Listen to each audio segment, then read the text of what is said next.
माँ, माँ। अरे क्या माँ माँ कर रहा है? बकरी का बच्चा है क्या? अरे माँ, मजाक छोड़ो।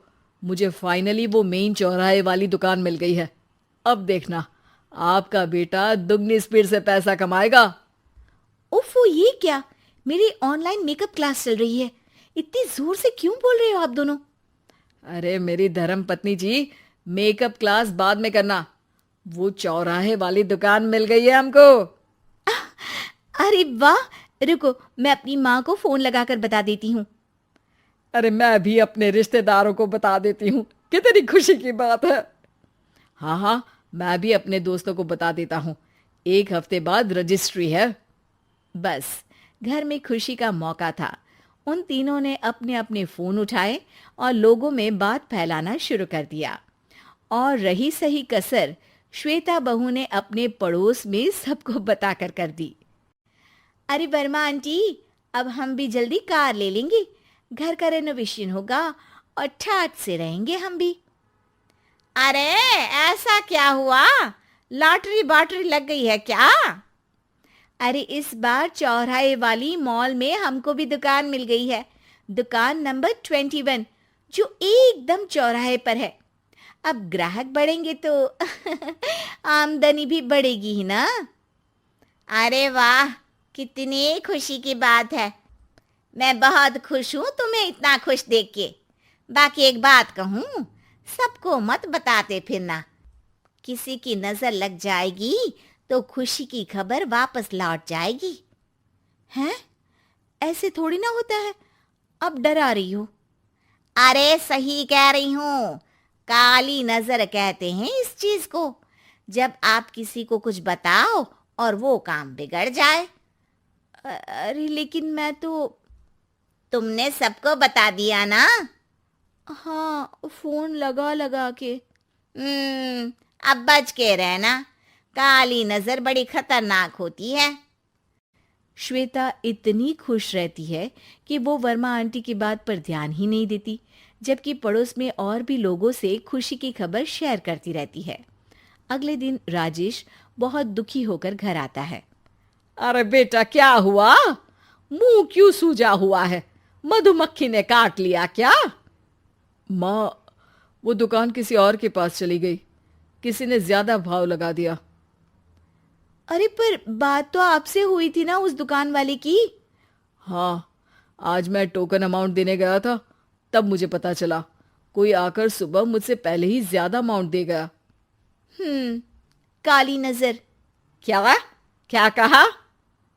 वर्मा आंटी ने समझाया था कि किसी को बताना मत, वरना काली नजर लग जाएगी। अच्छा, तुम्हें उनकी बात मान लेनी चाहिए थी। उनकी बात मान लेती, लेकिन उसके पहले ही सबको बता चुके थे ना हम तीनों। अरे अगली बार से ध्यान रखेंगे। कोई भी नई चीज होगी तो किसी को नहीं बताएंगे। तीनों कुछ दिन ऐसे ही रहते हैं, पर एक दिन श्वेता को एक मेल आता है। राजेश, मेरा ऑनलाइन मेकअप कोर्स कंप्लीट हो गया। अब मैं खुद का पार्लर खोल सकती हूँ। अरे वाह, अपने मोहल्ले में ही खोलते हैं। ये जो घर के सामने दुकान है ना, वहीं। हाँ, यहाँ सस्ती भी मिल जाएगी। अगले दिन श्वेता वर्मा आंटी के पास जाती है, मिठाई का डब्बा लेकर। अरे आओ आओ, कैसे आना हुआ? जोर से नहीं बोलूंगी।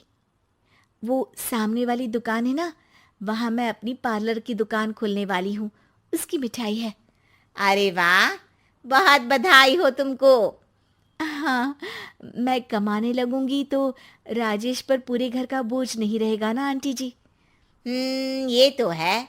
पर ये बता कि तूने ये बात किसी और को तो नहीं बताई ना? अरे नहीं नहीं, पिछली बार गलती कर दी थी। काली नजर लगी किसी की और राजेश के हाथ से वो दुकान चली गई थी। सबको मत बताना। चलो मैं चलती हूँ, कल दुकान की बात करने भी तो जाना है। अगले दिन श्वेता दुकान के लिए मालिक से बात करने जाती है।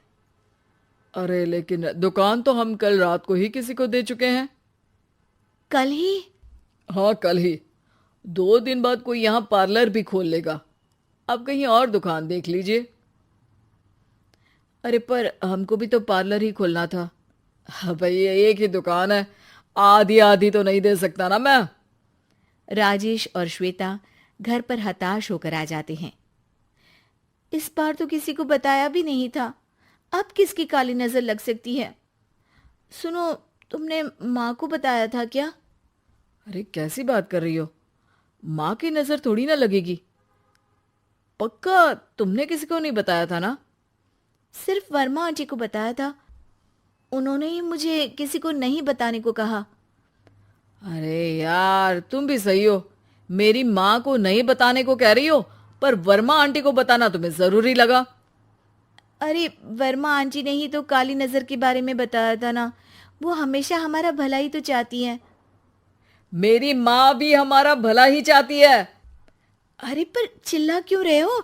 बात नहीं कर सकते क्या आराम से? नहीं आता वो आराम से बात करना, और करना भी नहीं चाहता हूं मैं।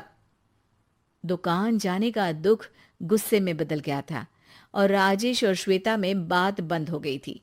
2 दिन बाद मोहल्ले में पार्लर का इनॉग्रेशन हुआ, जिसमें मोहल्ले के सभी लोगों को बुलाया गया, पर श्वेता, राजेश और माँ नहीं जाते। माँ, अंदर आ जाओ, क्या देख रही हो? अरे नया पार्लर देख रही हूं अपने आंगन से। देखो, माँ को दूसरे का सुख देखने में कितना मजा आ रहा है, मेरा दुख नहीं दिख रहा इन्हें। यहाँ मेरा पार्लर भी तो हो सकता था। अरे चुप रहो यार, हर बात में लड़ाई क्यों ढूंढ रही हो?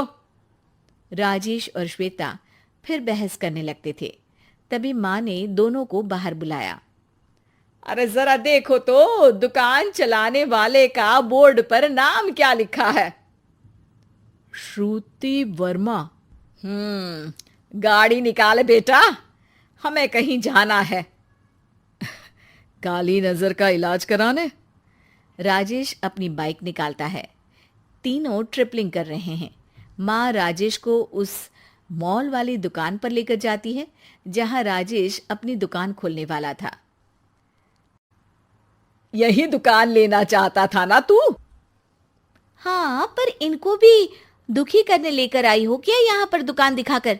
वहां काफी नहीं था? अरे श्वेता, थोड़ा सब्र रख, अभी पता चलेगा कि हम यहाँ क्यों आए हैं। बता, इस दुकान चलाने वाले का नाम क्या है? अनुपम वर्मा। कुछ समझ में आया?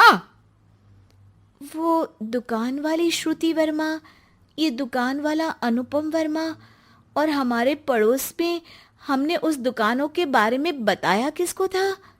अब वर्मा आंटी को। मतलब वर्मा आंटी ही हमारा काम बिगाड़ रही है? नहीं नहीं, ऐसा नहीं हो सकता, ये बस इत्तेफाक है। राजेश अपना फोन निकालता है और श्रुति वर्मा और अनुपम वर्मा के नाम फेसबुक पर सर्च करता है, जहां ये दोनों ही वर्मा आंटी के रिश्तेदार होते हैं। श्वेता को समझ में आ जाता है कि वर्मा आंटी की ही नजर काली नजर है। अब क्या करना है?